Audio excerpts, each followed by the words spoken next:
ദൈവനാമം മഹത്വപ്പെടുമാറാകട്ടെ. പ്രിയമുള്ളവരെ, നമ്മൾ കഴിഞ്ഞ ദിവസം ന്യായവിധി എന്നുള്ള ഒരു വിഷയത്തെ സംബന്ധിച്ചാണ് കഴിഞ്ഞ വീഡിയോയിൽ സംസാരിച്ചത്. അപ്പോൾ ആ വിഷയം ഒരു വീഡിയോ കൊണ്ട് പൂർത്തീകരിക്കാൻ ഇല്ല എന്ന് എനിക്കറിയാമായിരുന്നു. അതുകൊണ്ട് ഞാൻ പറഞ്ഞു, അടുത്ത വീഡിയോയിൽ ഇതിൻ്റെ ബാക്കി ഭാഗം അവതരിപ്പിക്കും.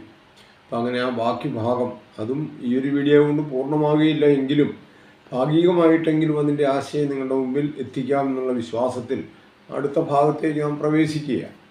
നിങ്ങളുടെ ശ്രദ്ധയും നിങ്ങളുടെ സഹകരണവും ഒക്കെ ഇത് കാര്യത്തിലുണ്ടാകട്ടെ എന്ന് അഭ്യർത്ഥിക്കുന്നു. എല്ലാം ഭംഗിയായി ചെയ്യാൻ ദൈവം അനുഗ്രഹിക്കട്ടെ, ദൈവത്തിൻ്റെ ആത്മാവ് കൂടെ ഇരിക്കട്ടെ എന്ന് പ്രാർത്ഥിക്കുന്നു.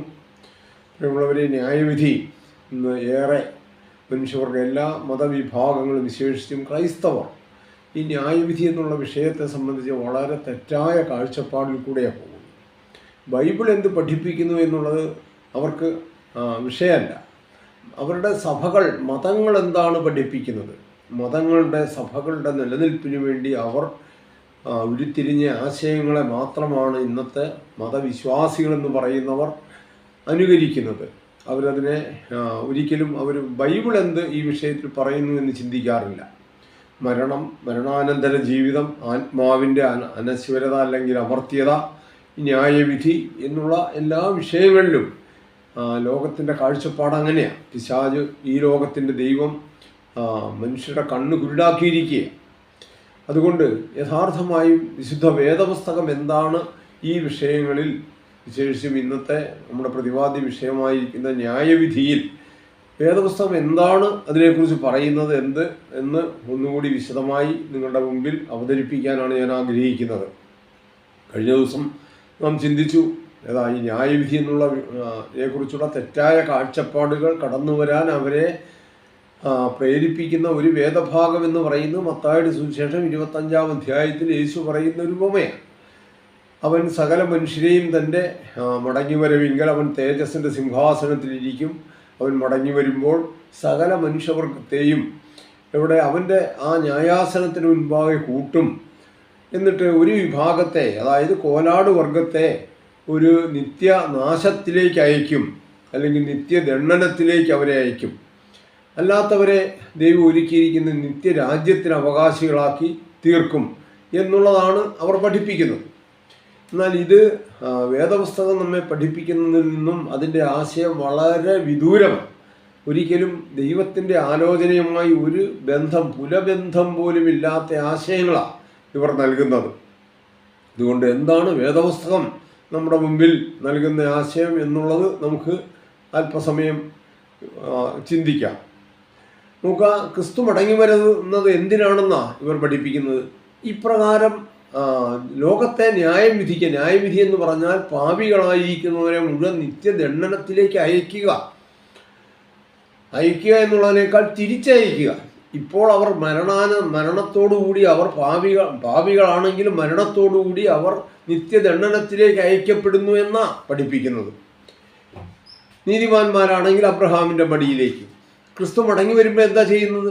ഇപ്രകാരം നിത്യദണ്ഡനത്തിലും സ്വർഗത്തിലും കഴിയുന്ന മനുഷ്യാത്മാക്കളെ ക്രിസ്തുവിൻ്റെ സന്നിധിയിലേക്ക് വീണ്ടും വരുത്തുകയും തിരിച്ചവരെ അതേ സ്ഥലത്തേക്ക് വിടുകയും ചെയ്യുക. അപ്പോൾ അവരെ അങ്ങനെ ഈ ന്യായവിധിക്ക് മുമ്പ് തന്നെ അവരെ അപ്രകാരം അയക്കാൻ, നിത്യദണ്ഡനത്തിലേക്കും സ്വർഗത്തിലേക്കും അയക്കാൻ എന്ത് അടിസ്ഥാനത്തിലാണ് അയക്കുന്നത്? അവർ പാപികളാണോ എന്നുള്ളത് ഒരു ന്യായവിധി നടത്തി വേണ്ടേ ആ ശിക്ഷ വിധിക്കാൻ. അപ്പം അങ്ങനെ ന്യായവിധി നടത്തി ശിക്ഷ വിധിക്കുന്നതിന് മുമ്പ് തന്നെ അവരെ നിത്യദണ്ഡനത്തിലേക്ക് അയക്കുന്നത് എന്തടിസ്ഥാനത്തിലാണ്? നമ്മൾ നോക്കുക, നമ്മുടെ ഈ ലോക കോടതികൾ പോലും റിമാൻഡിലുള്ള ഒരു കുറ്റവാളി, കോടതി അവനെ റിമാൻഡിലിട്ടിരിക്കുക. ആ റിമാൻഡിലുള്ള ആ പ്രതിയുടെയോ കുറ്റവാളിയുടെയോ ദേഹത്ത് ഒരു പിടി മണ്ണിടാൻ പോലും നമ്മുടെ ഇവിടുത്തെ ജയിലധികാരികൾക്ക് അവകാശമില്ല. എന്താ? ഈ ശിക്ഷ വിധിക്കുന്നത് വരെയും, അല്ലെങ്കിൽ ന്യായവിധി ആ വിധി പ്രസ്താവിക്കുന്നത് വരെയും, അവൻ കുറ്റക്കാരനാണോ ഇല്ലയോ എന്ന് തെളിയുന്നത് വരെയും അവനെ ഉപദ്രവിക്കാൻ അവകാശമില്ല. എങ്കിൽ പിന്നെ ഈ മനുഷ്യവർഗത്തെ മുഴുവൻ പാപികളാണ് ആണോ ഇല്ലയോ എന്ന് അവരെ ന്യായം വിധിച്ചറിയിക്കുന്നതിന് മുമ്പ് തന്നെ അവരെ ഇങ്ങനെ ഒരു നിത്യദണ്ഡനത്തിലേക്ക് അയക്കുന്നത് എന്തിനാണ്? എന്നിട്ട് അവരെ മടക്കി വരുത്തുന്നു ക്രിസ്തു വരുമ്പോൾ, വീണ്ടും അങ്ങോട്ട് തന്നെ തിരിച്ചു വിടുന്നു. ഇതെന്തൊരു നാറാണത്ത് ഭ്രാന്തം ചെയ്യുന്ന പോലുള്ള പണിയല്ലേ ഇത്? ഇതിനകത്ത് എന്ത് ന്യായമാണുള്ളത്? അപ്പം ഇതിനെയാണ് ന്യായവിധിയാണെന്ന് പ്രഖ്യാപിക്കുന്നത്. ഇത് നീതിമാനായ സ്നേഹസ്വരൂപനായ ജ്ഞാനിയായിരിക്കുന്ന ഒരു ദൈവത്തിൻ്റെ പ്രവൃത്തിയാണോ? ദൈവത്തിൻ്റെ പദ്ധതിയിൽ വരുന്ന ഒന്നാണോ? ദൈവത്തിൻ്റെ പദ്ധതി എന്താ? സകല മനുഷ്യരെയും അനുഗ്രഹിക്കുക എന്നുള്ളതാണ് ദൈവത്തിൻ്റെ പദ്ധതി. അബ്രഹാമിനോട് എന്താ പറഞ്ഞ്? നിന്റെ സന്തതി മുഖാന്തരം ഭൂഗോത്രങ്ങളെല്ലാം അനുഗ്രഹിക്കപ്പെടും. അപ്പം നിന്റെ സന്തതി മുഖാന്തരം ഭൂഗോത്രങ്ങളെല്ലാം അനുഗ്രഹിക്കപ്പെടും. അല്ലാതെ ഏതാനും ക്രിസ്ത്യാനികൾ മാത്രം അനുഗ്രഹിക്കപ്പെടുമെന്നല്ല പറഞ്ഞത്. ഈ ഭൂമിയിൽ ആദാമിൽ നിന്ന് ജനിച്ച് മരിച്ചിരിക്കുന്ന സകല മനുഷ്യവർഗവും ഇനി ജനിക്കാനിരിക്കുന്നവരും അബ്രഹാമ്യ സന്തതിയിൽ കൂടെ അനുഗ്രഹിക്കപ്പെടും. ഇനി ക്രിസ്തുവിൻ്റെ ജന്മസമയത്ത് എന്താ പറഞ്ഞത്? സകല ജനങ്ങൾക്ക് ഉണ്ടാകുവാനുള്ള മഹാസന്തോഷം ഞാൻ നിങ്ങളോട് സുവിശേഷിക്കുന്നു. നോക്കുക, സകല ജനങ്ങൾക്കും, അവിടെയും ഒരു വർണ്ണവർഗ ഭേദമൊന്നുമില്ല. സകല ജനങ്ങൾക്കും ഉണ്ടാകുവാനുള്ള മഹാസന്തോഷം ഞാൻ നിങ്ങളോട് സുവിശേഷിക്കുന്നു.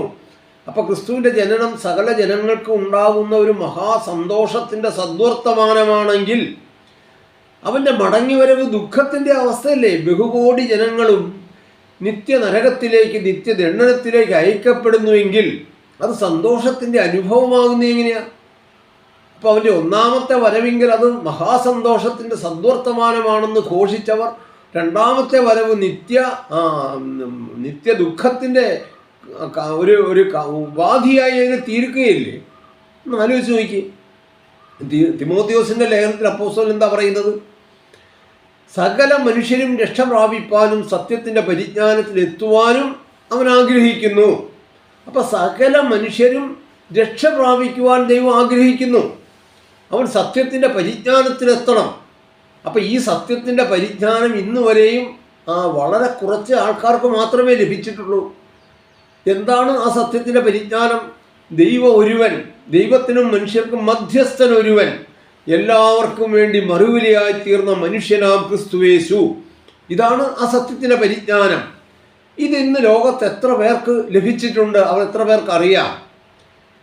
അപ്പോൾ അത് ദൈവത്തിനറിയാം. മുഴുവൻ മനുഷ്യരെയും ഈ ആയുസ്സിൽ പ്രകാരം അറിയിക്കാൻ സാധിക്കുകയില്ല. അതുകൊണ്ടാണ് എന്താ ഈ ദൈവത്തിൻ്റെ രക്ഷാകര പദ്ധതിക്ക് രണ്ട് ഭാഗങ്ങളുണ്ട് എന്ന് നാം മനസ്സിലാക്കണം. അതാണ് ദൈവത്തിൻ്റെ ക്രമീകരണം. അത് മനസ്സിലാക്കാത്തിടത്തോളം വേദപുസ്തകത്തിലെ പല സത്യങ്ങളും നമുക്ക് അകലെയായിരിക്കും. എന്താ ആ രണ്ട് പദ്ധതികൾ? ഒന്ന് എലക്റ്റീവ് സാൽവേഷൻ എന്ന് പറയും, അതായത് തിരഞ്ഞെടുപ്പിൻ രക്ഷ. മറ്റത് സൗജന്യ രക്ഷ അല്ലെങ്കിൽ യഥാസ്ഥാപന രക്ഷയെന്ന്. അപ്പോൾ ഈ എലക്റ്റീവ് സാൽവേഷൻ എന്ന് പറയുന്നത് ക്രിസ്തുവിൻ്റെ മടങ്ങിവരവ് വരെയുള്ള കാലഘട്ടത്തിൽ നടക്കുന്നതാണ്. അവൻ ഒരു വിഭാഗത്തെ തിരഞ്ഞെടുക്കുകയാണ്. എന്തിനു വേണ്ടിയാണ്? അവൻ്റെ രാജ്യം ഇവിടെ സ്ഥാപിക്കപ്പെടുമ്പോൾ, ആ രാജ്യം നീതിയുള്ള ഒരു ഭരണകൂടം ഇവിടെ സ്ഥാപിക്കപ്പെടുമ്പോൾ, അന്ന് പുനരുത്ഥാനം വഴി ജീവനിലേക്ക് വരുന്ന ബഹുകോടികളെ ജീവനിലേക്ക് വഴി നടത്താനുള്ള ഒരു ഗവൺമെൻറ് ഉണ്ടാകണം, ഒരു ഭരണ സംവിധാനം ഉണ്ടാകണം. ആ ഭരണ സംവിധാനത്തിൻ്റെ ഭാഗവാക്കുകളാകുവാൻ വേണ്ടിയാണ് ഇന്നൊരു വിഭാഗത്തെ ദൈവം തിരഞ്ഞെടുക്കുന്നത്. അപ്പോൾ തിരഞ്ഞെടുപ്പിൻ്റെ രക്ഷ, യഥാസ്ഥാപന രക്ഷ എന്ന് പറയുന്ന മറ്റൊരു രക്ഷ, അത് ഇന്ന് ക്രിസ്തുവിനെ അറിയുവാൻ അവസരം ലഭിക്കാത്ത ബഹുകോടികൾ, അവരെ ജീവനിലേക്ക് കൊണ്ടുവരും. അതാണ് നന്മ ചെയ്തവർ ജീവനായും തിന്മ ചെയ്തവർ ന്യായവിധിയിൽ കൂടിയുള്ള പുനരുത്ഥാനത്തിനായും കല്ലറകളിൽ നിന്നും പുറത്തു വരും.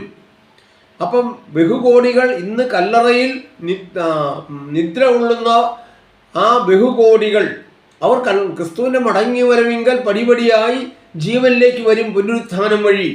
എന്തിനു വേണ്ടിയാ? ഈ ജീവൻ്റെ വഴികൾ അറിയാൻ വേണ്ടിയാ. അറിഞ്ഞ് ക്രിസ്തുവിനെ രക്ഷിതാവായി സ്വീകരിച്ച് ജീവൻ പ്രാപിക്കാൻ അവർക്കൊരു അവസരം ഒരുക്കുക. ഇതാ ദൈവത്തിൻ്റെ പദ്ധതി. അപ്പം അങ്ങനെയുള്ള പദ്ധതി നാം നോക്കുമ്പം അപ്പോൾ ദൈവത്തിൻ്റെ വലിയ പ്ലാൻ പദ്ധതി അതാ. അപ്പോൾ ക്രിസ്തു മടങ്ങി വരുന്നത് എന്തിനു വേണ്ടിയാണ് എന്നുള്ളത് ആദ്യം ധരിക്കുക. ഇന്നത്തെ മതവിഭാഗങ്ങൾ പഠിപ്പിക്കുന്നത് പോലെ കേവലം ഞാൻ ആദ്യം പറഞ്ഞതുപോലെ ഈ നിത്യനരകത്തിൽ കഴിയുന്നവരെ വീണ്ടും നരകത്തിലേക്ക് തിരിച്ചുവിടാൻ വേണ്ടിയല്ല. നാം ചിന്തിക്കാൻ ക്രിസ്തു ഈ 49 യെശയ്യാ പ്രവചനം 49 അധ്യായത്തിൽ നാം അവിടെ എന്താണ് ക്രിസ്തുവിൻ്റെ മടങ്ങി വരവെങ്കിൽ അല്ലെങ്കിൽ അവിടെ സംഭവിക്കുന്നത് എന്താണെന്ന് പറയുക. യെശയ്യാ പ്രവചനം 49 അധ്യായം അതിൻ്റെ 6 വാക്യങ്ങളിൽ ഇങ്ങനെയാണ്: നീ യാക്കോബിൻ്റെ ഗോത്രങ്ങളെ എഴുന്നേൽപ്പിക്കേണ്ടതിനും ഇസ്രയേലിൽ സൂക്ഷിക്കപ്പെട്ടവരെ തിരിച്ചു വരുത്തേണ്ടതിനും എനിക്ക് ദാസനായിരിക്കുന്നത് പോരാ, എൻ്റെ രക്ഷ ഭൂമിയുടെ അറ്റത്തോളം എത്തേണ്ടതിന് ഞാൻ നിന്നെ ജാതികൾക്ക് പ്രകാശമാക്കി വയ്ക്കും. നോക്കുക, ജാതികളാരാ? ഇന്ന് ക്രിസ്തുവിനെ അറിയുവാൻ അവസരം ലഭിക്കാത്തവരും അവസരം ലഭിച്ചിട്ടും അവനെ സ്വീകരിക്കാൻ സാധിക്കാതിരിക്കുന്നവരും. അതിനകത്ത് കുറേ ഘടകങ്ങളുണ്ട്, അത് വിശദമായി പിന്നെ സംസാരിക്കാം. അപ്പം അങ്ങനെ തിരഞ്ഞെടുപ്പിൻ രക്ഷയിൽ വരാത്തവരെല്ലാവരും ജാതികൾ എന്നുള്ള ആ വിഭാഗത്തിലാണ്. അങ്ങനെയുള്ളവർക്ക് ഒരു പ്രകാശമാക്കി വെച്ചിരിക്കുക ക്രിസ്തുവിനെ. ഇപ്പം ഈ ആയുസ്സിൽ ക്രിസ്തു എല്ലാവർക്കും പ്രകാശമായിട്ടില്ല. ഇനി അതിൻ്റെ താഴെ പറയുക, അതിൻ്റെ 8 വാക്യത്തിൽ: ദേശത്തെ ഉയർത്തുവാനും ശൂന്യമായി കിടക്കുന്ന അവകാശങ്ങളെ കൈവശമാക്കി കൊടുപ്പാനും ബന്ധിക്കപ്പെട്ടവരോട് ഇറങ്ങിപ്പോയിക്കൊള്ളുവീനെന്നും അന്ധകാരത്തിലിരിക്കുന്നവരോട് വെളിയിൽ വരുവിനെന്നും പറവാനും ഞാൻ നിന്നെ കാത്തു. നോക്കുക, ക്രിസ്തു എന്തിനാണ്, ക്രിസ്തുവിൻ്റെ ഉത്തരവാദിത്വം, ക്രിസ്തുവിൻ്റെ കടമ എന്താണെന്ന് അവിടെ നാം കാണുന്നത്. ബന്ധിക്കപ്പെട്ടവരോട് ഇറങ്ങിപ്പോയിക്കൊള്ളുവീൻ എന്നും ദേശത്തെ ഉയർത്തുവാനും ശൂന്യമായി കിടക്കുന്ന അവകാശങ്ങളെ കൈവശമാക്കി കൊടുപ്പാനും ബന്ധിക്കപ്പെട്ടവരോട് ഇറങ്ങിപ്പോയിക്കൊള്ളുവീനെന്ന് പറവാനും അന്ധകാരത്തിലിരിക്കുന്നവരോട് വെളിയിൽ വരുവീനെന്ന് പറയുവാനും. ബന്ധിക്കപ്പെട്ടവരെങ്ങനെ, എന്തുകൊണ്ടാണ്? ഈ പാപത്തിൻ്റെ ബന്ധനത്തിൽ കിടക്കുന്നവരാ, മരണത്തിൻ്റെ ആ മരണശിക്ഷാവിധിയിൽ കിടക്കുന്നവരാ, അവരാണ് ബന്ധിക്കപ്പെട്ടവർ. മരണമാകുന്ന ആ പാശം കൊണ്ട് ബന്ധിക്കപ്പെട്ടവരാ മനുഷ്യവർഗം മുഴുവൻ. അവരോട് ഇറങ്ങിപ്പോയിക്കൊള്ളുവീൻ. അവരെ നീ അന്ധകാരത്തിലിരിക്കുന്നവരോട് വെളിയിൽ വരിക. ഇപ്പം ദൈവത്തിൻ്റെ അന്ധകാരത്തിൽ നിന്നും അത്ഭുത പ്രകാശത്തിലേക്ക് നമ്മളെ വിളിച്ചവൻ്റെ സൽഗുണങ്ങളെ ഘോഷിപ്പാൻ തക്കവണ്ണം നാം ഒരു വിശുദ്ധ ജനമായി തീർന്നിരിക്കുന്നു എന്നാണ് പത്രോസ് പറയുന്നത്. അപ്പം ഇന്ന് ലോകം മുഴുവൻ അന്ധകാരത്തിലാണ്. ക്രിസ്തു എന്ന നീതി സൂര്യനെയും അവൻ്റെ പ്രകാശത്തെയും കാണാൻ പറ്റാതെ അന്ധകാരത്തിലിരിക്കുന്ന ഇന്നത്തെ മനുഷ്യവർഗം മുഴുവനും.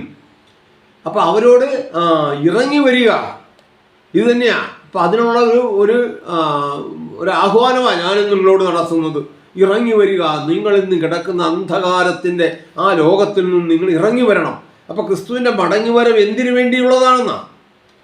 നമ്മൾ 42 അധ്യായം നോക്കുക, യെശയ്യാ പ്രവചനം തന്നെ. അതിൻ്റെ 42-ന്റെ 6 വാക്യം പറയുക: കുരുട്ട് കണ്ണുകളെ തുറപ്പാനും ബദ്ധന്മാരെ കുണ്ടറയിൽ നിന്നും അന്ധകാരത്തിലിരിക്കുന്നവരെ കാരാഗ്രഹത്തിൽ നിന്നും വിടുവിപ്പാനും യഹോവയായ ഞാൻ നിന്നെ നീതിയോടെ വിളിച്ചിരിക്കുന്നു.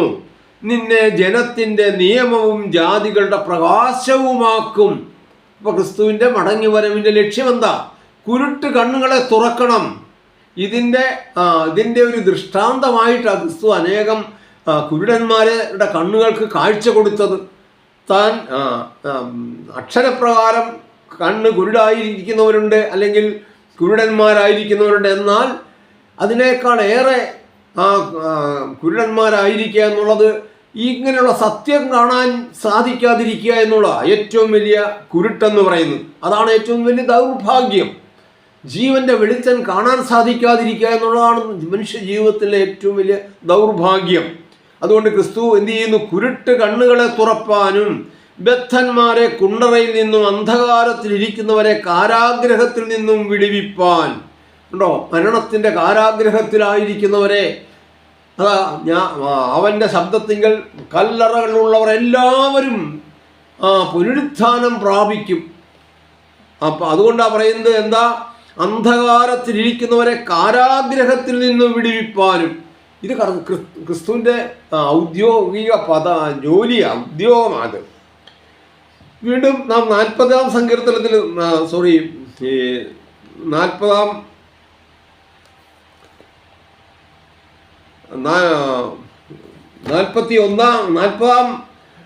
യെശയ്യാപ്രവചനം 40-ന്റെ 11-ാം വാക്യം നമ്മൾ നോക്കുക. ഒരിടയനെ പോലെ അവൻ തൻ്റെ ആട്ടിൻകൂട്ടത്തെ മേയിക്കുകയും കുഞ്ഞാടുകളെ ഭുജത്തിലെടുത്ത് മാർവിടത്തിൽ ചേർത്ത് വഹിക്കുകയും തള്ളകളെ പതുക്കെ നടത്തുകയും ചെയ്യും. ഉണ്ടോ? ഇവിടെ എന്താ? ഇപ്പൊ കോലാടിനെയും ചെമ്മരിയാടിനെയും വേർതിരിക്കുമെന്നാണ് പറഞ്ഞത് ക്രിസ്തു വരുമ്പോൾ. എന്നിട്ട് എന്തു ചെയ്യും? എന്നിട്ട് ഒരു ഇടയൻ തൻ്റെ ആട്ടിൻകൂട്ടത്തെ മേയ്ക്കുകയും കുഞ്ഞാടുകളെ ഭുജത്തിലെടുത്ത് മാർവിടത്തിൽ ചേർത്ത് വഹിക്കുകയും തള്ളകളെ പതുക്കെ നടത്തുകയും ചെയ്യും. അപ്പം ആ ഇടയ ശ്രേഷ്ഠൻ തൻ്റെ ആടുകളോട് എങ്ങനെയാണ് പെരുമാറുന്നത്? കുഞ്ഞുങ്ങളെ, നടക്കാൻ പ്രാപ്തിയില്ലാത്ത കുഞ്ഞുങ്ങളെ തൻ്റെ മാർവിടത്തിലെടുത്തുകൊണ്ട് നടക്കുകയാണ്, അല്ലാതെ അവയെ തള്ളിക്കളഞ്ഞ് പോവുകയല്ല. തള്ളകളെ എന്തു ചെയ്യും? പതുക്കെ നടത്തും. ഇവിടെ തള്ളകൾ ഉദ്ദേശിക്കുന്നത് ഗർഭിണികളായിരിക്കുന്ന ആടുകളെയാ. പൂർണ്ണ ഗർഭിണികളായിരിക്കുന്ന ആടുകളെ മേയ്ക്കാൻ കൊണ്ടുപോകുമ്പോൾ ഒരു ഇടയൻ എങ്ങനെയാണ് അവയോട് പെരുമാറുന്നതെന്നാണ്. അപ്പോൾ ക്രിസ്തു തൻ്റെ ജനങ്ങളോട് എങ്ങനെ പെരുമാറും എന്നുള്ള നമുക്കവിടെ കാണാൻ സാധിക്കുന്നത്. ഇനി യെശയ്യാപ്രവചനം തന്നെ 29-ാം അധ്യായത്തിൻ്റെ 18-ാം വാക്യം ഇങ്ങനെയാണ് പറയുന്നത്: അന്നാളിൽ ചെകിടന്മാർ പുസ്തകത്തിലെ വചനങ്ങളെ കേൾക്കുകയും കുരുടന്മാരുടെ കണ്ണുകൾ ഇരുട്ടും അന്ധകാരവും നീങ്ങി കാണുകയും സൗമ്യതയുള്ളവർക്ക് യഹോവയിൽ സന്തോഷം വർദ്ധിക്കുകയും മനുഷ്യരിൽ സാധുക്കളായവർ ഇസ്രായേലിൻ്റെ പരിശുദ്ധനിൽ ആനന്ദിക്കുകയും ചെയ്യും. ഇതെന്നാ അവൻ ഇവിടെ സ്ഥാപിക്കുന്ന ദൈവത്തിൻ്റെ രാജ്യം. അതാ പറഞ്ഞ് നിന്റെ രാജ്യം വരണമേ എന്ന് പ്രാർത്ഥിക്കാൻ പഠിപ്പിച്ചത്. ക്രിസ്തു ഈ രീതിയിൽ മനുഷ്യവർഗത്തോട് പെരുമാറും. ഇവിടെ നീതിയുള്ള ഒരു ഭരണ സംവിധാനം അവൻ സ്ഥാപിക്കും. അതുകൊണ്ടാണ് പ്രാർത്ഥിക്കാൻ പഠിപ്പിച്ചത്. അല്ലെങ്കിൽ ദൈവത്തിൻ്റെ രാജ്യം ഇവിടെ മടങ്ങി വരുന്നത് ഇതിനു വേണ്ടിയാണെങ്കിൽ അത് ദൗർഭാഗ്യകരമല്ലേ? അപ്പോൾ അവൻ ചെകിടന്മാർ പുസ്തകത്തിലെ വചനങ്ങളെ കേൾക്കും, കുരുടന്മാർ കണ്ട കണ്ണുകൾ ഇരുട്ടും അന്ധകാരവും നീങ്ങി കാണും, സൗമ്യതയുള്ളവർക്ക് യഹോവയിൽ സന്തോഷം വർദ്ധിക്കും. ഇതാണ് ക്രിസ്തുവിൻ്റെ മടങ്ങി വരവിങ്കൽ ഉണ്ടാകുന്ന അനുഭവം. അപ്പം ന്യായവിധി എന്ന് പറയുന്നത് ഇപ്രകാരം ക്രിസ്തുവിനെ അറിയുവാനുള്ള അവസരം അവർക്ക് ലഭിക്കുക. ആ ലഭിച്ച അവസരത്തിനനുസരണമായി അവർ നടക്കുന്നുവെങ്കിൽ, പെരുമാറുന്നുവെങ്കിൽ മാത്രമേ അവരെ രക്ഷയിലേക്ക് നയിക്കാൻ, പെരുമാറുന്നില്ല എങ്കിൽ അവരെ ശിക്ഷയിലേക്ക് വിധിക്കാൻ സാധിക്കുകയുള്ളൂ. അത് നമുക്ക് മനസ്സിലാകുന്നത്. അതുകൊണ്ട് എന്തു പറഞ്ഞു?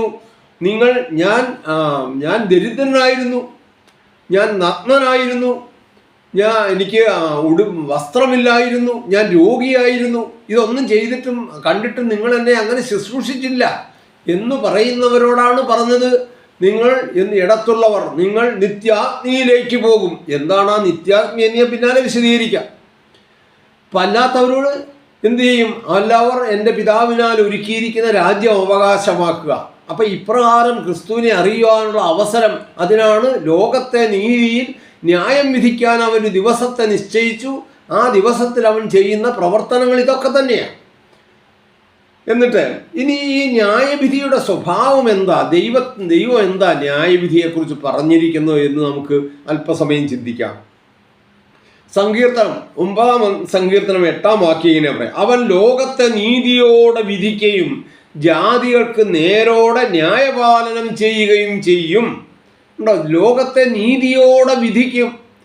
ഇപ്പം ക്രിസ്തു മടങ്ങി വരുമ്പോൾ നിത്യദണ്ഡനത്തിൽ കഴിയുന്നവരെ ക്രിസ്തുവിൻ്റെ സിംഹാസനത്തിന് മുമ്പായി കൊണ്ടുവന്നിട്ട് അവരുടെ വെന്ത് കരിഞ്ഞ ശരീരമൊക്കെ കണ്ട് ക്രിസ്തു ഒന്ന് സന്തോഷിച്ച് ചിരിച്ച്, എടാ നിങ്ങൾ അങ്ങോട്ട് തന്നെ പൊക്കോ എന്ന് പറയുന്നതാണോ നീതിയോടെ ലോകത്തെ ഭരിക്കുന്നതിൻ്റെ അല്ലെങ്കിൽ വിധിക്കുന്നതിൻ്റെ ലക്ഷണം? അതാണോ? ക്രിസ്തു സിംഹാസനത്തിൽ ഞെളിഞ്ഞിരിക്കുക, എന്നിട്ടോ ഈ അഗ്നിത്തടാകത്തിൽ നിന്നും കൊണ്ടുവന്ന് പകുതി വെന്തും പാതി ചത്തുമിരിക്കുന്ന ആ ശരീരങ്ങളെയൊക്കെ കണ്ട്, വികൃതമായ ശരീരങ്ങളെ കണ്ട് സന്തോഷിച്ച് അവരെ തിരിച്ചങ്ങോട്ട് അയക്കുന്നതാണോ ന്യായവിധി എന്ന് പറയുന്നത്? ഇങ്ങനെയൊരു ന്യായവിധി ദൈവിക പദ്ധതിയാണെന്ന് പറയാൻ നമുക്ക് ലജ്ജയാവില്ലേ? എന്ന് ആലോചിച്ച് നോക്കി.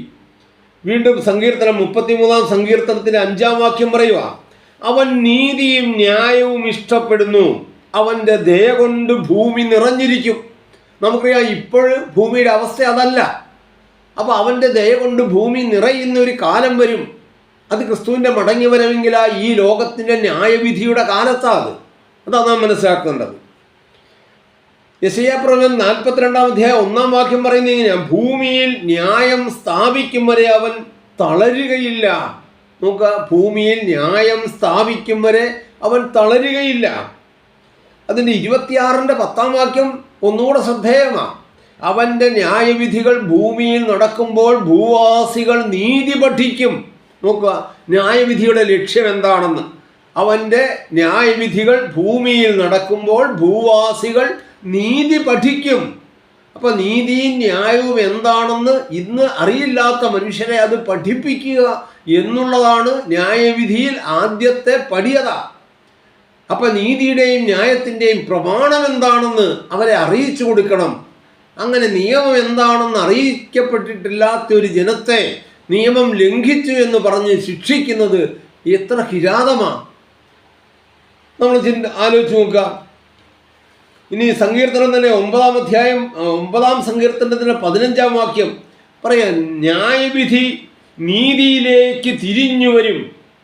76-ാം സങ്കീർത്തനം 9-ാം വാക്യം, ഭൂമിയിലെ സാധുക്കളെയൊക്കെയും രക്ഷിപ്പാൻ ദൈവം ന്യായവിസ്താരത്തിന് എഴുന്നേറ്റപ്പോൾ ഭൂമി ഭയപ്പെട്ട് അമർന്നിരുന്നു.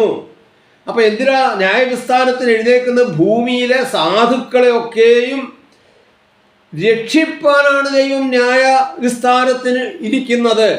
അപ്പം ദൈവത്തിൻ്റെ ന്യായവിസ്താരത്തിൻ്റെ സ്വഭാവം ഭൂമിയിലെ സാധുക്കളെ രക്ഷിക്കുക എന്നുള്ളതാണ്. ഇന്ന് ഈ ആയുസ്സിൽ തങ്ങളുടെ അതല്ലാത്ത കുറ്റത്തിന് പാപികളായി തീർന്നിട്ടുള്ളവർ അനേകരുണ്ട്, അനേക കോടികളാണ്. ക്രിസ്തുവിൻ്റെ ശബ്ദം കേൾക്കാത്ത ഭൂമുഖം ഇന്നുമുണ്ട്. ക്രിസ്തു ജനിക്കുന്നതിന് മുമ്പ് തന്നെ 4000 വർഷത്തോളം ഇവിടെ കഴിഞ്ഞുപോയി.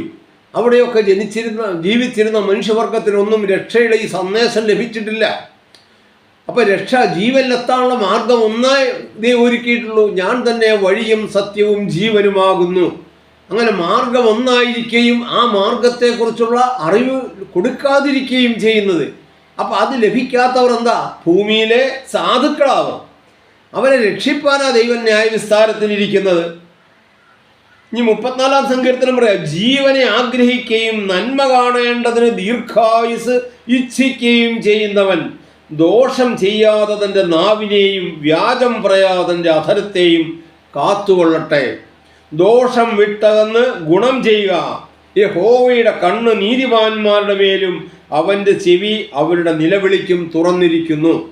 അപ്പോൾ ഇത് ന്യായവിധി ദിവസത്തിൽ നടക്കുന്ന ചില പ്രവൃത്തികളായി പറയുന്നത്. ഇപ്പോൾ ദോഷം ചെയ്യാതെ തന്നെ നാവിനെ കാക്കാൻ നമുക്ക് സാധിക്കണം. ദോഷം വിട്ടകന്ന് ഗുണം ചെയ്യണം. നിൻ്റെ കൂട്ടുകാരനെ നിന്നെപ്പോലെ തന്നെ സ്നേഹിക്കണം. നമ്മുടെ സ്വാർത്ഥത, നമ്മുടെ അഹങ്കാരം, നമ്മുടെ ദ്രവ്യാഗ്രഹം, അസൂയ, പക, പിണക്കം ഇവയൊക്കെ നാം ദൂരെ കളയണം. എന്നിട്ട് നിന്നെപ്പോലെ നിൻ്റെ അയൽക്കാരെ സ്നേഹിക്കാൻ സാധിക്കണം. അതാ പറഞ്ഞേ, നിൻ്റെ കൂട്ടുകാരിൽ ഇതൊന്നും നീ അവന് ചെയ്തില്ല, അത് നീ അവന് ചെയ്യാത്തത് എനിക്ക് ചെയ്യാത്തതിന് തുല്യമാണ്, അല്ലെങ്കിൽ ഇതൊന്നും നീ എനിക്ക് ചെയ്തില്ല. ഇപ്പോൾ ദൈവത്തെ സേവിക്കാൻ നമ്മളെല്ലാം തയ്യാറാണ്, പക്ഷേ അതേ അർത്ഥത്തിൽ കൂട്ടുകാരനെ സ്നേഹിക്കാൻ നമ്മൾ തയ്യാറല്ല. നമ്മൾ കൂട്ടുകാരനെ സ്നേഹിക്കാതെ നമുക്ക് ദൈവത്തെ സ്നേഹിക്കാനോ സേവിക്കാനോ സാധിക്കില്ല എന്നുള്ളതാണ് പറയുന്നത്. ഇനി യെശയ്യാപ്രവചനം തന്നെ 32-ാം അധ്യായത്തിൻ്റെ 1-2 വാക്യങ്ങൾ നോക്കുക. ഒരു രാജാവ് നീതിയോടെ വാഴും, പ്രഭുക്കന്മാർ ന്യായത്തോടെ അധികാരം നടത്തും. അപ്പോൾ ഒരു രാജാവ് നീതിയോടെ വാഴും. ആരെയാ വാഴുന്നത്? നോക്കുക, ഈ രാജ്യം ഇവിടെ ക്രിസ്തുവിൻ്റെ മടങ്ങി വരവെങ്കിൽ ഇന്നത്തെ വിശ്വാസമനുസരിച്ച് എന്താ? നന്മ ചെയ്തവരൊക്കെ സ്വർഗത്തിലേക്ക് പോവുകയാണ്, തിന്മ ചെയ്തവർ നരകത്തിലേക്ക്. ഈ ഭൂമി ശൂന്യല്ലേ? പിന്നെ ഈ രാജാവ് ആരെയാ വാഴുന്നത്? ഒരു രാജാവ് നീതിയോടെ വാഴുമെന്നാണ് പറഞ്ഞേ. ഈ ഭൂമിയിൽ വാഴാനിവിടെ ആരാ ഉള്ളത്? ഉള്ളതിൽ ഒരു വിഭാഗം സ്വർഗത്തിലും ബഹുഭൂരിപക്ഷം നരകത്തിലും കിടക്കുക. പിന്നെ ഒരു രാജാവിന് വാഴാൻ പ്രജകളെവിടെയാണ്? ഇതാ നമുക്ക് കാണാൻ സാധിക്കുന്നത്. ഇനി 146-ാം സങ്കീർത്തനത്തിൻ്റെ 7-ാം വാക്യം പറയുക, പീഡിതന്മാർക്ക് അവൻ ന്യായം പാലിച്ചു കൊടുക്കുന്നു, വിശപ്പുള്ളവർക്ക് അവൻ ആഹാരം നൽകുന്നു, ബദ്ധന്മാരെ അഴിച്ചുവിടുന്നു. വെളിപാട് പുസ്തകം 15-ാം അധ്യായം 4-ാം വാക്യം ഇങ്ങനെയാ പറയുന്നത്, നിന്റെ ന്യായവിധികൾ തിളങ്ങി വന്നതിനാൽ സകല ജാതികളും വന്ന് തിരുമുമ്പിൽ നമസ്കരിക്കും. നോക്കുക, നിന്റെ ന്യായവിധികൾ വിളങ്ങി വന്നതിനാൽ സകല ജാതികളും വന്ന് തിരുമുമ്പിൽ നമസ്കരിക്കും. അപ്പോൾ ദൈവത്തെ അറിയുവാനും അവനെ രക്ഷിതാവായി സ്വീകരിക്കുവാനും ഉള്ള അവസരമായി ന്യായവിധിയിൽ കൂടെ ദൈവം ഒരുക്കുന്നത്. അതുകൊണ്ടാണ് ഞാൻ പറഞ്ഞത്, ദൈവം ഈ ന്യായവിധി എന്നുള്ളത് ലോകത്തെ അനുഗ്രഹിക്കാൻ വേണ്ടി ദൈവം ഒരുക്കിയിരിക്കുന്ന ഒരു പദ്ധതിയാണ്. ഈ യോഹന്നാന്റെ സുവിശേഷം 6-ാം അധ്യായം 40-ാം വാക്യം പറയാം, പുത്രനെ നോക്കിക്കൊണ്ട് അവനിൽ വിശ്വസിക്കുന്ന ഏവനും നിത്യജീവനും ഉണ്ടാകണമെന്നാകുന്നു എൻ്റെ പിതാവിൻ്റെ ഇഷ്ടം. പുത്രനെ നോക്കിക്കൊണ്ട് അവനിൽ വിശ്വസിക്കുന്ന ഏവനും നിത്യജീവൻ ഉണ്ടാകണം. അപ്പം ഈ ആയുസ്സിൽ പുത്രനെ കാണുവാൻ കഴിയാത്തവരുണ്ട്, അതാണ് കുരുട്ട് കണ്ണുകളുള്ളവരുണ്ട്. എന്നാൽ പുത്രനെ നോക്കിക്കൊണ്ട് സകല ജാതിയും എന്ത് ചെയ്യണം? രക്ഷ പ്രാപിക്കണം, സർവ്വജനവും രക്ഷ പ്രാപിക്കണമെന്നാണ് ദൈവത്തിൻ്റെ ആഗ്രഹം. അപ്പോൾ എന്ത് ചെയ്യണം? പുത്രനെ നോക്കിക്കൊണ്ടേ രക്ഷ പ്രാപിക്കാൻ പറ്റുള്ളൂ. അപ്പം ഇന്ന് പുത്രനെ നോക്കുവാൻ സാധിക്കാതിരിക്കുന്ന കഴിയാത്ത അനേക കോടികൾക്ക് അതിനുള്ള അവസരം ഒരുക്കുകയാണ് ഈ ന്യായവിധിയുടെ ലക്ഷ്യം, അല്ലെങ്കിൽ ആ ന്യായവിധി ദിവസത്തിൻ്റെ ലക്ഷ്യമതാ. 119-ാം സങ്കീർത്തനത്തിൻ്റെ 165-ാം വാക്യം ഇങ്ങനെ പറയുന്നത്, നിന്റെ ന്യായപ്രമാണത്തോട് പ്രിയമുള്ളവർക്ക് സമാധാനം ഉണ്ടോ? നിന്റെ ന്യായപ്രമാണത്തോട് പ്രിയമുള്ളവർക്ക് സമാധാനം, അവർക്ക് വീഴ്ചയ്ക്ക് സംഗതി ഏതുമില്ല. ഈ ആവർത്തന പുസ്തകം 6:25 ഇങ്ങനെ പറയുന്നത്, നമ്മുടെ ദൈവമായ യഹോവ നമ്മോട് കൽപ്പിച്ചതുപോലെ അവൻ്റെ മുൻപാകെ സകല കൽപ്പനകളും ആചരിപ്പാൻ തക്കവണ്ണം കാത്തുകൊള്ളുന്നുവെങ്കിൽ നാം നീതിയുള്ളവരാകും. അപ്പം നീതിയിലേക്ക്, ജീവനിലേക്ക് മനുഷ്യവർഗത്തെ നടത്തുകയാണ് ദൈവത്തിൻ്റെ ലക്ഷ്യമെന്ന് ഈ വേദഭാഗങ്ങളും ഇതര വേദഭാഗങ്ങളും നമ്മളോട് പറയുകയാണ്. അപ്പം അങ്ങനെ വേദപുസ്തകം നമ്മൾ പറയുമ്പോഴാണ് നാം പറയുന്നത് ന്യായവിധി എന്ന് പറയുന്നത് പാപികളായിരിക്കുന്ന മുഴുവൻ മനുഷ്യരെ നിത്യ നരകത്തിലേക്ക് വിട്ടിരിക്കുന്നു. അവരെ ഇവിടുന്ന് മടക്കി കൊണ്ടുവന്നിട്ട് വീണ്ടും അവരെ ആ ദണ്ഡനത്തിലേക്ക് വിടുന്നതാണ് ന്യായവിധി. അതിനാണ് ക്രിസ്തു മടങ്ങി വരുന്നത് എന്ന് പറയുമ്പോൾ എത്രയോ ദൈവവചനത്തെ അവഹേളിക്കുന്ന ഒരു പ്രസ്താവന, ഒരു വിശ്വാസമായി അത് തീരും. നമ്മളൊന്ന് ആലോചിച്ച് നോക്കുക. ഇതാണ് സ്ഥിതി. അപ്പോൾ നാം കാണുക ന്യായവിധി എന്നുള്ളത്. ഇനി നാം ആ വേദഭാഗത്തേക്ക് ഒന്ന് കടന്നു വരിക. ഈ മത്തായിയുടെ സുവിശേഷം 25-ാം അധ്യായത്തിലേക്ക് വരുമ്പോൾ എന്താ പറയുന്നത്? ഇടത്തുള്ളവരോട് നിങ്ങൾ എന്തൊക്കെ ചെയ്തില്ല, നിങ്ങൾ എനിക്ക് ചെയ്യാത്ത കാര്യങ്ങളെക്കുറിച്ചാണ് ക്രിസ്തു പറയുന്നത്. മത്തായിയുടെ സുവിശേഷം 25-ാം അധ്യായം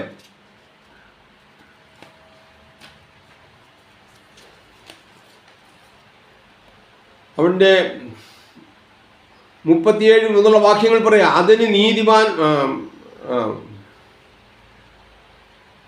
33 മുതലുള്ള വാക്യങ്ങൾ, ഇടയൻ ചെമ്മരിയാടുകളെയും കോലാടുകളെയും തമ്മിൽ വേർതിരിക്കുന്നത് പോലെ വേർതിരിച്ച് ചെമ്മരിയാടുകളെ തൻ്റെ വലത്തും കോലാടുകളെ തൻ്റെ ഇടത്തും നിർത്തും. രാജാവ് തൻ്റെ വലത്തുള്ളവരോട് അരുളി ചെയ്യും, എൻ്റെ പിതാവിനാൽ അനുഗ്രഹിക്കപ്പെട്ടവരെ വരുവിൻ, ലോകസ്ഥാപനം മുതൽ ഒരുക്കിയിരിക്കുന്ന രാജ്യം അവകാശമാക്കുവിൻ.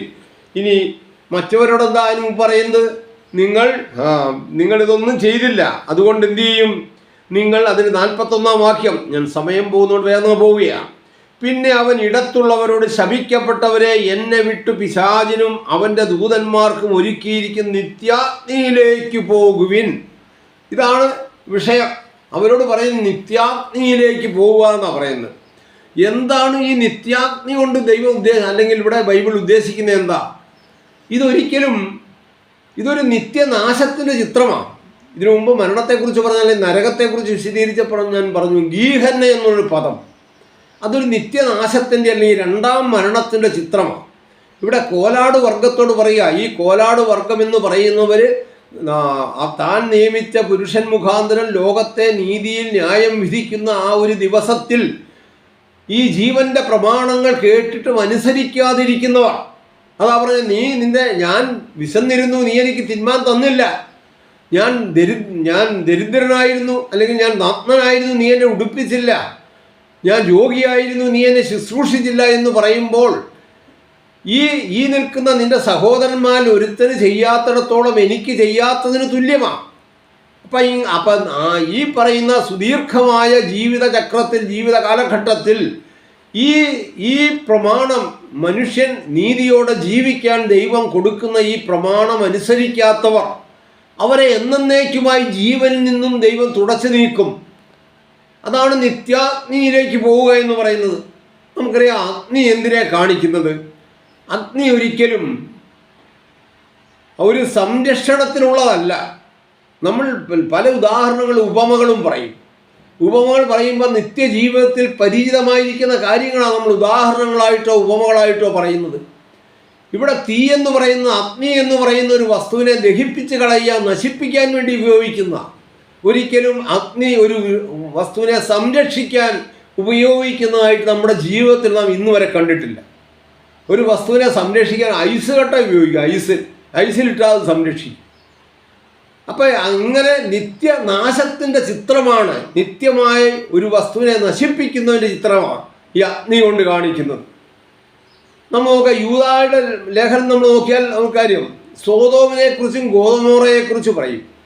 അവരുടെ സോതോം ഗോമോറ ഈ രണ്ട് നഗരങ്ങൾ നിത്യാഗ്നിയുടെ ദൃഷ്ടാന്തമായി കിടക്കുന്നു എന്ന് പറയുക. അപ്പോൾ അവിടെ ഈ സോതോമിനെയും ഗോമോറയും സ്വർഗത്തിൽ നിന്നും തീ, ആകാശത്ത് നിന്നും തീ ഇറങ്ങി ദൈവം നശിപ്പിച്ചു കളഞ്ഞു. ആ അഗ്നി ഇന്നും അവിടെ കിടക്കും നിത്യാഗ്നിയുടെ ദൃഷ്ടാന്തമാണെന്നാണ് പറഞ്ഞത്. നിങ്ങൾ ചിന്തിച്ച് നോക്കുക, ഇന്നും സോതോമിലും ഗോമോറയിലും തീ കത്തിക്കൊണ്ടിരിക്കുകയാണ്? ഇല്ല. അവ വരുത്തിയ നാശം, ആ തീ കൊണ്ട് ആ പട്ടണങ്ങൾ നശിച്ചു പോയി. അതിൻ്റെ നാശം നിത്യമാണ്.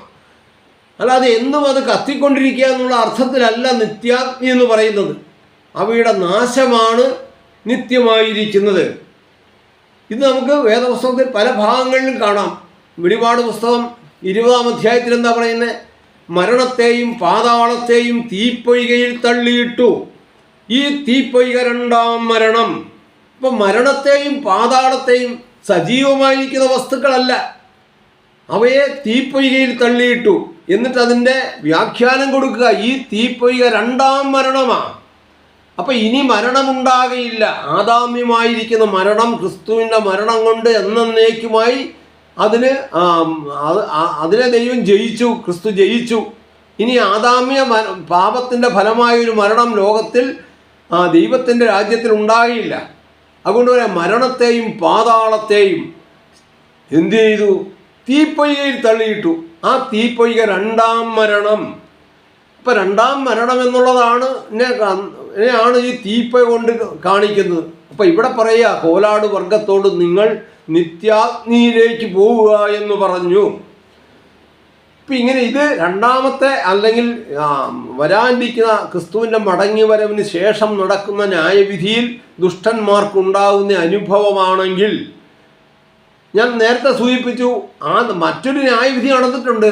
നീതിമാന്മാർ എന്ന് ഒരു വിഭാഗത്തെ പരിഗണിക്കാൻ തക്കവണ്ണം ഈ ആയുസിൽ ദൈവം ഒരു ന്യായവിധി ഒരു വിഭാഗത്തിന് നടത്തിയിട്ടുണ്ട്.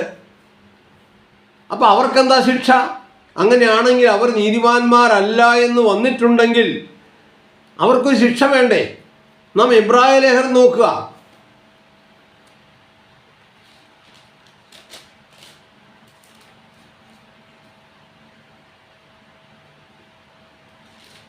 എബ്രായ ലേഖനം 6-ാം അധ്യായം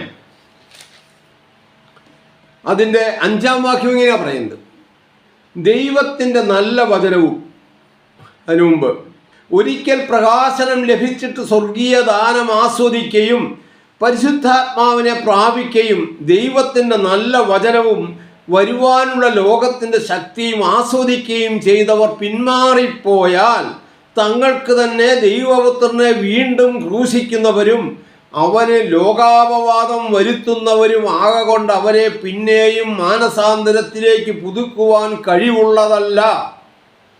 പലപ്പോഴും പെയ്ത മഴ കുടിച്ചിട്ട് ഭൂമി കൃഷി ചെയ്യുന്നവർക്ക് ഹിതമായ സസ്യാദികളെ വിളയിക്കുന്നുവെങ്കിൽ ദൈവത്തിൻ്റെ അനുഗ്രഹം പ്രാപിക്കുന്നു. മുള്ളും ഞെരിഞ്ഞലും മുളപ്പിച്ചാലോ അത് കൊള്ളരുതാത്തതും ശാപത്തിനടുത്തതുമാകുന്നു. ചുട്ടുകളയത്രേ അതിൻ്റെ അന്ത്യം. കണ്ടോ? ചുട്ടുകളയുക എന്ന് പറഞ്ഞാൽ എന്നേക്കുമായി നശിപ്പിക്കുക, നിത്യനാശത്തിൻ്റെ ചിത്രമാണ്. യേശു തന്നെ പറഞ്ഞു, എന്നിൽ കായ്ക്കാത്ത കൊമ്പുകളൊക്കെയും അവൻ വെട്ടി തീയിലിട്ട് ചുട്ടുകളയും. അപ്പം തീ എന്ന് പറയുന്നത് നിത്യമായ നാശത്തിൻ്റെ ചിത്രമാണ്, അല്ലാതെ സംരക്ഷിക്കാനുള്ള ചിത്രമല്ല. അപ്പം ഈ തിരഞ്ഞെടുപ്പിൻ രക്ഷയിലേക്ക് വിളിക്കപ്പെടുന്നവർ, അവർ നീതിയുടെ പാത വിട്ടു നടക്കുകയും അവർക്ക് ലഭിച്ച ആ നീതീകരണത്തിൻ്റെ വസ്ത്രം, കണക്കിടപ്പെട്ട് കിട്ടിയ നീതീകരണത്തിൻ്റെ വസ്ത്രം അവർ അഴുക്കാക്കുകയും ചെയ്താൽ ഇനി അവർക്കിനി മറ്റൊരു അവസരമില്ല. അതാ പറഞ്ഞേ, ഒരിക്കൽ പരിശുദ്ധാത്മാവിൻ്റെ പ്രാപിക്കുകയും ദൈവത്തിൻ്റെ നല്ല വചനവും വരുവാനുള്ള ലോകത്തിൻ്റെ ശക്തിയും ആസ്വദിക്കുകയും ചെയ്തവർ പിന്മാറിപ്പോയാൽ ഉണ്ടോ, അവർക്കുള്ള ശിക്ഷ ചുട്ടുകളയത്ര അന്ത്യം. ഇനി എബ്രായ ലേഖനത്തിൻ്റെ 10-ാം അധ്യായം അതിൻ്റെ 26-ാം വാക്യം ഇങ്ങനെയാണ് പറയുന്നത്: സത്യത്തിൻ്റെ പരിജ്ഞാനം ലഭിച്ച ശേഷം മനഃപൂർവ്വം പാപം ചെയ്താൽ പാപങ്ങൾക്ക് വേണ്ടി ഇനി ഒരു യാഗവും ശേഷിക്കുന്നില്ല. അപ്പോൾ സത്യത്തിൻ്റെ പരിജ്ഞാനം ലഭിച്ച ശേഷം, അത് ഈ ആയുസ്സിലുള്ളവർക്കാണ് സത്യത്തിൻ്റെ പരിജ്ഞാനം ലഭിക്കുക എന്ന് പറയുന്നത്. അത് വളരെ കുറച്ചു പേർക്കാണ് ലഭിക്കുന്നത്. ആ തിരഞ്ഞെടുപ്പിൻ രക്ഷയെന്ന് ഞാൻ പറഞ്ഞത്. അങ്ങനെ പരിജ്ഞാനം ലഭിച്ച ശേഷം മനഃപൂർവ്വം പാപം ചെയ്താൽ എന്തില്ല, ഇനി ഒരു യാഗവും ശേഷിക്കാതെ ന്യായവിധിക്കായി ഭയങ്കരമായൊരു പ്രതീക്ഷയും എതിരികളെ ദഹിപ്പിക്കാനുള്ള ക്രോധാഗ്നിയുമേയുള്ളൂ. അപ്പം ദൈവത്തിൻ്റെ ക്രോധാഗ്നി എന്ന് പറയുന്നത് അത് അക്ഷരീകമായ അഗ്നിയല്ല, എന്നേക്കുമായി അവനെ ജീവനിൽ നിന്നും അവനെ ഉന്മൂലനം ചെയ്യുക, ഉച്ചാടനം ചെയ്യുക. അതാണ് ആ അഗ്നി കൊണ്ട് ഉദ്ദേശിക്കുന്നത്, ക്രോധാഗ്നി കൊണ്ട് ഉദ്ദേശിക്കുന്നത്. ദൈവപുത്രനെ ചവിട്ടിക്കളയുകയും തന്നെ വിശുദ്ധീകരിച്ച നിയമരക്തത്തെ മലിനമെന്ന് നിരൂപിക്കുകയും കൃപയുടെ ആത്മാവിനെ നിന്ദിക്കുകയും ചെയ്തവൻ എത്ര കഠിനമേറിയ ശിക്ഷയ്ക്ക് പാത്രമാകും. നോക്കുക, അപ്പം ഈ ആയുസ്സിൽ ഈ ആയുസ്സിലെ ന്യായവിധിയിൽ നീതിമാനെന്ന ആ ഗണത്തിൽ പെടാതെ പോകുന്നവരുടെ അവസ്ഥയാണ് പറയുന്നത്. എത്ര കഠിനമേറിയ ശിക്ഷയ്ക്ക് പാത്രമാകും. പ്രതികാരം എനിക്കുള്ളത് ഞാൻ പകരം വീട്ടും. അപ്പം അതിനു മുമ്പ് പറയാം, മോശയുടെ ന്യായപ്രമാണം അനുസരിക്കാത്തവന് കരുണ കൂടാതെ 2-3 സാക്ഷികളുടെ വാമൊഴി കേട്ട് മരണശിക്ഷ കൽപ്പിക്കുന്നുവല്ലോ. ഇപ്പം ന്യായപ്രമാണം ലംഘിക്കുന്ന ഒരുവന് മരണശിക്ഷ കൽപ്പിക്കുക, എന്നാൽ തന്നെ വിശുദ്ധീകരിച്ച നിയമരക്തത്തെ മലിനമെന്ന് നിരൂപിക്കുന്നവന് മേൽ വരുന്ന ശിക്ഷ എത്ര കഠിനമേറിയതാണെന്ന് പറഞ്ഞാൽ, ന്യായപ്രമാണം ലംഘിച്ചവർക്ക് കിട്ടുന്ന ശിക്ഷ മരണമാണ്. ആ മരണത്തിൽ നിന്നൊരു മോചനമുണ്ട്. അത് കർത്താവായ യേശുക്രിസ്തുവിൻ്റെ മറുവിലെ യാഗം അങ്ങനെയുള്ളവർക്കും കൂടെ ഒരു മോചനത്തിൻ്റെ അവസരം ഒരുക്കുന്നുണ്ട്. എന്നാൽ ക്രിസ്തുവിൻ്റെ രക്തത്തെ മലിനമെന്ന് നിരൂപിക്കുന്നവർ എന്താ പറയുക, അവരുടെ ശിക്ഷ എത്ര കഠിനമേറിയതാകുമെന്ന് പറഞ്ഞാൽ അവരുടെ മരണമെന്ന് പറയുന്നത് 2-ാം മരണമാണ്. ഇനി അവർക്ക് വേണ്ടി മറ്റൊരു ക്രിസ്തു മരിക്കാനില്ല. അവർക്ക് വേണ്ടി ഒരു മറുവിലെ യാഗത്തിന് ഇനി അവസരമില്ല. അതുകൊണ്ട് അവർ എന്നേക്കുമായി ജീവനിൽ നിന്നും തുടച്ചു മാറ്റപ്പെടും. ഇതാണ് ആ ശിക്ഷയുടെ അനുഭവം.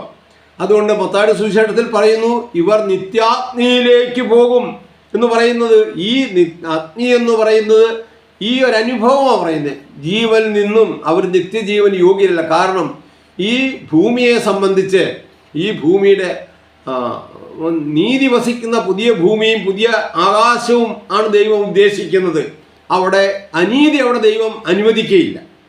ഇനി അതിൻ്റെ അവസാന ഭാഗത്തേക്ക് ഒരു പറയുക, എന്താ, അവൻ ഈ ഏറ്റവും ചെറിയവരിൽ 45-ാം വാക്യം, ഈ ഏറ്റവും ചെറിയവരിൽ ഒരുത്തനും നിങ്ങൾ ചെയ്യാത്തിടത്തോളം എല്ലാം എനിക്കാവുന്നു ചെയ്യാത്തതെന്ന് ഞാൻ സത്യമായി നിങ്ങളോട് പറയുന്നു എന്നുത്തരം അരുളും. ഇവർ നിത്യദണ്ഡനത്തിലേക്കും നീതിമാന്മാർ നിത്യജീവങ്കിലേക്കും പോകും. അപ്പോൾ ഇവിടെ ഒരു പരിഭാഷയുടെ പ്രശ്നമുണ്ട്. ഇവർ നിത്യദണ്ഡനത്തിലേക്ക് പോകുമെന്നാണ് പറഞ്ഞു. എന്താ ആ പരിഭാഷ, ആ മലയാള പരിഭാഷ ശരിയല്ല. അവർ എവർലാസ്റ്റിംഗ് പണിഷ്മെൻ്റ് എന്നാണ്, അല്ലെങ്കിൽ everlasting cutting of. Everlasting cutting of എന്ന് പറയാൻ നിത്യഛേദനമെന്നാണ്. നാം 37-ാം സങ്കീർത്തനം നോക്കുക, അവിടെ നമുക്ക് കാണാൻ പറ്റും. 37-ാം സങ്കീർത്തനത്തിൽ എന്താ പറയുന്നത്? ദുഷ്പ്രവർത്തിക്കാർ ഛേദിക്കപ്പെടും, യഹോവയെ പ്രത്യാശിക്കുന്നവരോ ഭൂമിയെ കൈവശമാക്കും. ഇപ്പം ദുഷ്ടന്മാരുടെ അവസ്ഥ എന്താണ്? ദുഷ്പ്രവർത്തിക്കാർ ഛേദിക്കപ്പെടും, യഹോവയെ പ്രത്യാശിക്കുന്നവരോ ഭൂമിയെ കൈവശമാക്കും. വീണ്ടും പറയാം, എന്നാൽ ദുഷ്ടന്മാർ നശിച്ചു പോകും, യഹോവയുടെ ശത്രുക്കൾ പുൽപ്പുറത്തിൻ്റെ ഭംഗി പോലെയേയുള്ളൂ, അവർ ക്ഷയിച്ചു പോകും. അപ്പോൾ ദുഷ്ടന്മാർ നശിച്ചു പോകും എന്നാണ് പറയുന്നത്. ഇനി 37 തന്നെ 22 വാക്യം, അവനാൽ അനുഗ്രഹിക്കപ്പെട്ടവർ ഭൂമിയെ കൈവശമാക്കും. അതാണ് ഈ ചെമ്മരിയാട് വർഗത്തോട് പറഞ്ഞത്, നിങ്ങൾ എൻ്റെ പിതാവിനാൽ ഒരുക്കിയിരിക്കുന്ന ആ രാജ്യം അവകാശമാക്കുക, അല്ലെങ്കിൽ നീതിമാന്മാർ നിത്യജീവനിലേക്ക് പോകും. അപ്പോൾ വേദപുസ്തകത്തിൻ്റെ ഓരോ ഭാഗങ്ങളും തമ്മിൽ എത്ര സാമ്യമുണ്ട്, എത്ര പൊരുത്തമുള്ളതാണെന്ന് നമ്മൾ ചിന്തിക്കുക, ഓരോ വാക്യങ്ങളും തമ്മിൽ. അപ്പോൾ നീതിമാന്മാർ എന്ത് ചെയ്യും? അവനാൽ അനുഗ്രഹിക്കപ്പെട്ടവർ ഭൂമിയെ കൈവശമാക്കും, അവനാൽ ശപിക്കപ്പെട്ടവരോ ഛേദിക്കപ്പെടുമെന്നാണ് പറയുന്നത്. അപ്പോൾ എന്താ എവർ ലാസ്റ്റിംഗ് കട്ടിങ് ഓഫ്, എന്നേക്കുമായി ജീവനിൽ നിന്നും അവർ മാറ്റപ്പെടും, അവരെ ജീവനിൽ നിന്നും തുടച്ചു നീക്കും. ഒരു അനീതി, ഒരു ദുഷ്ടനും അതിൽ കൂടെ തൻ്റെ യാത്ര പൂർത്തിയാക്കുകയില്ല, ഒരു അശുദ്ധനും തൻ്റെ യാത്ര പൂർത്തിയാക്കുകയില്ല എന്നാണ് യെശയ്യാ പ്രവചനം നമ്മൾ പറയുന്ന 65 അധ്യായത്തിൽ പറയുക. എന്നിട്ട് വീണ്ടും പറയാം, യഹോവ ന്യായപ്രിയനാകുന്നു, തൻ്റെ വിശുദ്ധന്മാരെ ഉപേക്ഷിക്കുന്നതുമില്ല, അവർ എന്നേക്കും പരിപാലിക്കപ്പെടുന്നു. ദുഷ്ടന്മാരുടെ സന്തതിയോ ഛേദിക്കപ്പെടും, നീതിമാന്മാർ ഭൂമിയെ അവകാശമാക്കി എന്നേക്കും അതിൽ വാഴും. എന്നിട്ട് അതിന്റെ 34 വാക്യത്തിൽ പറയാ, യഹോവയ്ക്കായി പ്രത്യാശിച്ച് അവന്റെ വഴി പ്രമാണിച്ച് നടക്കുക, എന്നാൽ ഭൂമിയെ അവകാശമാക്കുവാൻ അവൻ നിന്നെ ഉയർത്തും. ദുഷ്ടന്മാർ ഛേദിക്കപ്പെടുന്നത് നീ കാണും. നോക്കുക, ദുഷ്ടന്മാരുടെ അവസ്ഥ എന്താണെന്നാ പറയുന്നത്. 34 സങ്കീർത്തനം 16 വാക്യം പറയാ, ദുഷ്പ്രവർത്തിക്കാരുടെ ഓർമ്മയെ ഭൂമിയിൽ നിന്നും ഛേദിച്ചു കളയേണ്ടതിന് യഹോവയുടെ മുഖം അവർക്ക് പ്രതികൂലമായിരിക്കുന്നു. നോക്കുക, എത്ര അനുഗ്രഹീതമായിരിക്കുന്ന ഒരു ചിന്തയാണ് നമ്മൾ നോക്കുക. ദുഷ്പ്രവർത്തിക്കാരുടെ ഓർമ്മയെ ഭൂമിയിൽ നിന്നും ഛേദിച്ചു കളയേണ്ടതിന് യഹോവയുടെ മുഖം അവർക്ക് പ്രതികൂലമാണ്. അപ്പൊ കോലാട് വർഗത്തോട് പറയാ, നിങ്ങൾ നിത്യദണ്ഡനത്തിലേക്ക് പോകും. നിത്യദണ്ഡനമെന്നല്ല, നിത്യഛേദനത്തിലേക്ക് പോകും. ചില പരിഭാഷകളിൽ എവർ ലാസ്റ്റിംഗ് പണിഷ്മെന്റ് എന്നാ. പണിഷ്മെന്റ് എന്ന് പറയുന്നത് ജീവനിൽ നിന്നും ഛേദിക്കപ്പെടുന്ന, പാപം ചെയ്യുന്ന ദേഹി അത് മരിക്കുമെന്ന. പാപം ചെയ്യുന്ന ദേഹിയോ മരിക്കും. അപ്പൊ മരണം എന്നുള്ളതാണ് ശിക്ഷ. അപ്പൊ എവർ ലാസ്റ്റിംഗ് പണിഷ്മെന്റ് എന്ന് അവന് ലഭിച്ചിരിക്കുന്ന ശിക്ഷ അത് എവർ ലാസ്റ്റിംഗ് ആയിരിക്കും, എന്നേക്കും നിലനിൽക്കുന്നതായിരിക്കും. എന്നാൽ ആദാമിൽ കൂടെ ലഭിച്ച ശിക്ഷ അത് താൽക്കാലികമായിരുന്നു. ക്രിസ്തുവിൻ്റെ മരണം കൊണ്ട് അപ്രകാരം പാപികളായവർക്കെല്ലാം ഒരു പുനരുത്ഥാനം വഴി മോചനമുണ്ട്. അതുകൊണ്ട് ആ ഒന്നാം മരണം എന്ന് പറയുന്നത് എവർ ലാസ്റ്റിംഗ് അല്ല. എന്നാൽ രണ്ടാം മരണം എന്ന് പറയുന്നത് എവർ ലാസ്റ്റിംഗ്. ആ മരണത്തിൽ നിന്നും പിന്നെ അവനെ ജീവനിലേക്ക് കൊണ്ടുവരുവാൻ ദൈവം ഉദ്ദേശിക്കുന്നില്ല. അവൻ എന്നേക്കുമായി, കാരണം ഈ ഭൂമിയെ നീതിയുള്ള ഒരു ഭരണ സംവിധാനവും ഒരു ജനങ്ങളും ഇവിടെ ഉണ്ടാകണമെന്നുള്ളതാണ് ദൈവത്തിൻ്റെ ആഗ്രഹവും ദൈവത്തിൻ്റെ ചിന്തയും. അതുകൊണ്ട് ഒരു കാര്യം കൂടെ 1 മിനിറ്റ് പറഞ്ഞുകൊണ്ട് ഞാൻ നിർത്തുകയാണ്. അപ്പം ഈ ന്യായവിധി അതൊരു റെപ്രസെൻറ്റ് ഈ ആയുസിൽ ഇപ്പം ഈ മനുഷ്യവർഗത്തെ മുഴുവൻ ദൈവം പരിശോധിച്ചിരിക്കുന്നത് ആദാം എന്ന ഈ ആദ്യ പിതാവിൽ കൂടെയാണ്, ഒരുവനിൽ കൂടെയാണ്. അത് ആദാമിനെ ഒരു മനുഷ്യവർഗത്തിൻ്റെ പ്രതിനിധിയായി കണ്ടുകൊണ്ട് ഒരു പ്രാതിനിധ്യ സ്വഭാവത്തിലുള്ള ഒരു ന്യായവിധിയാണ് നടത്തിയത്. അതിൽ കൂടെ സകല മനുഷ്യരും പാപികളാണ് എന്ന് ദൈവം ആ പാപികളുടെ ലിസ്റ്റിൽ വന്നു. എന്നാൽ അടുത്ത യുഗത്തിൽ നടക്കുന്ന, അല്ലെങ്കിൽ ലോകത്തെ നീതിയിൽ ന്യായം വിധിക്കുവാൻ ദൈവം ഏർപ്പെടുത്തിയിരിക്കുന്ന ദിവസത്തിൽ നടത്തുന്ന ന്യായവിധി അപ്രകാരം ഒരു റെപ്രസെൻറ്റേറ്റീവ് എന്നുള്ള നിലയിലല്ല. അത് ഓരോരുത്തരും വ്യക്തിപരമായിരിക്കും, ഇൻഡിവിഡുവലായിട്ടാണ്. നമ്മൾ എഹെസ്കേൽ പ്രവചനം 18 അധ്യായത്തിൽ ഇങ്ങനെയാണ് വായിക്കുന്നത്, യഹോവയുടെ അരുളപ്പാട് എനിക്കുണ്ടായതെന്തെന്നാൽ അപ്പന്മാർ പച്ചമുന്തിരിങ്ങ തിന്നു മക്കളുടെ പല്ലു പുളിച്ചു എന്ന് നിങ്ങൾ ഇസ്രായേൽ ദേശത്തൊരു പഴഞ്ചൊല്ലു പറയുന്നതെന്ത്? അപ്പൊ ഇന്ന് നമ്മുടെ പല്ല് പുളിക്കുന്നത് ആദി പിതാവായിരിക്കുന്ന ആദാം മുന്തിരി തിന്നതിൻ്റെ ഫലമായിട്ടാണ്. എന്നാൽ ഇനി അങ്ങനെ പറയില്ല. എന്നാൽ എന്നാണ് നിങ്ങളിനി ഇസ്രായേലിൽ ഈ പഴഞ്ചൊല്ലു പറവാൻ വരികയില്ല എന്ന് യഹോവയായ കർത്താവിൻ്റെ അരുളപ്പാട്. സകല ദേഹികളും എനിക്കുള്ളവർ. അപ്പൻ്റെ പ്രാണനും മകൻ്റെ പ്രാണനും ഒരുപോലെ എനിക്കുള്ളത്. പാപം ചെയ്യുന്ന ദേഹി മരിക്കും. നോക്കുക, പാപം ചെയ്യുന്ന ദേഹി മരിക്കും എന്നാ പറയുന്നത്. വീണ്ടും അതിൻ്റെ 20-ാം വാക്യത്തിൽ അത് തന്നെയാണ് പറയുന്നത്. പാപം ചെയ്യുന്ന ദേഹി മരിക്കും. മകൻ അപ്പൻ്റെ അകൃത്യം വഹിക്കേണ്ട, അപ്പൻ മകൻ്റെ അകൃത്യവും വഹിക്കേണ്ട. അപ്പൊ പാപം ചെയ്യുന്ന ദേഹി മരിക്കും. വീണ്ടും ചോദിക്കുക, ദൈവത്തിൻ്റെ സ്വഭാവം നാം താഴെ കാണാം. ദുഷ്ടന്റെ മരണത്തിൽ എനിക്ക് അല്പമെങ്കിലും താല്പര്യമുണ്ടോ? അവൻ തൻ്റെ വഴികളെ വിട്ടുതിരിഞ്ഞ് ജീവിക്കണമെന്നല്ലയോ എൻ്റെ താല്പര്യം. ദുഷ്ടൻ അല്ലെ പാവിയായിരിക്കുന്നവൻ ഒരു കാലത്തും മരണം വഴി ജീവനിൽ നിന്ന് മാറണമെന്നല്ല ദൈവം ആഗ്രഹിക്കുന്നത്. അവൻ ആഗ്രഹിക്കുന്നുവെങ്കിൽ ജീവനിലേക്ക് മടങ്ങി വരുവാനുള്ള എല്ലാ സാഹചര്യങ്ങളും ദൈവം അവൻ്റെ രാജ്യത്തിൽ ലോകത്തെ നീതിയിൽ ന്യായം വിധിക്കുന്ന ആ ദിവസത്തിൽ ലോകത്തിന് മുമ്പാകെ അവൻ ഒരുക്കിയിരിക്കും. എന്നിട്ടും പാപം ചെയ്യുന്നവൻ, നീതിയെ ഇഷ്ടപ്പെടാതെ അധർമ്മത്തെ സ്വീകരിക്കുന്നവൻ, അവനൊരു നിത്യനാശത്തിലേക്ക് പോകും. കാരണം ഈ ഭൂമിയിൽ നിന്നും ദുഷ്ടതയും സകല അനീതിയും തുടച്ചു മാറ്റണം. അതാണ് ദൈവത്തിൻ്റെ പ്ലാൻ. അങ്ങനെയുള്ള ഒരു നീതി വസിക്കുന്ന പുതിയ ആകാശത്തിനും പുതിയ ഭൂമിക്കുമായി നാം കാത്തിരിക്കുന്നു എന്ന് പത്രോസ് പറയുക. അങ്ങനെ നമുക്കും അപ്രകാരം ഒരു നീതി വസിക്കുന്ന പുതിയ ആകാശത്തിനും പുതിയ ഭൂമിക്കുമായി കാത്തിരിക്കാം. പ്രിയമുള്ളവരെ, ന്യായവിധി ഇനിയും വളരെയേറെ കാര്യങ്ങൾ ഇതിനെക്കുറിച്ച് നിങ്ങളോട് സംസാരിക്കാനുണ്ടെങ്കിലും സമയക്കുറവ് കൊണ്ട് ഞാൻ തൽക്കാലം അതിൽ നിന്നും വിരമിക്കുകയാണ്. പ്രിയമുള്ളവർ, ഈ ആശയങ്ങൾ നിങ്ങൾ ചിന്തിക്കുക. ഞാൻ ഇതിനു മുമ്പ് പറഞ്ഞതുപോലെ കഴിയുന്നത്ര മറ്റുള്ളവരിലേക്ക് ഈ ഉപദേശങ്ങൾ പകർന്നു നൽകാൻ തക്കവണ്ണം നിങ്ങൾ ശ്രമിക്കുക. അതിന് നിങ്ങളെ കർത്താവ് പ്രാപ്തരാക്കട്ടെ. ദൈവത്തിൻ്റെ ആത്മാവ് നിങ്ങളെ നയിക്കട്ടെ എന്ന് മാത്രമാണ് എനിക്ക് പറയാനുള്ളത്. പ്രിയമുള്ളവരെ, ഒരിക്കൽ കൂടെ ദൈവസന്നിധിയിൽ വിനയത്തോടെ നിങ്ങളോട് ഈ വിഷയങ്ങൾ വീണ്ടും ദൈവസന്നിധിയിൽ നിങ്ങളുടെ മുമ്പിൽ വീണ്ടും മറ്റൊരു വിഷയവുമായി ഞാൻ അടുത്ത ആഴ്ച വരും. അതുവരെയും നമ്മളായിരിക്കുന്ന സ്ഥാനത്തല്ല, കർത്താവിൻ്റെ കരങ്ങളിൽ നമ്മെ കാക്കുകയും പരിപാലിക്കുകയും ചെയ്യട്ടെ എന്ന് പ്രാർത്ഥിച്ചുകൊണ്ട് ദൈവസന്നിധിയിൽ സകലവും സമർപ്പിക്കുന്നു.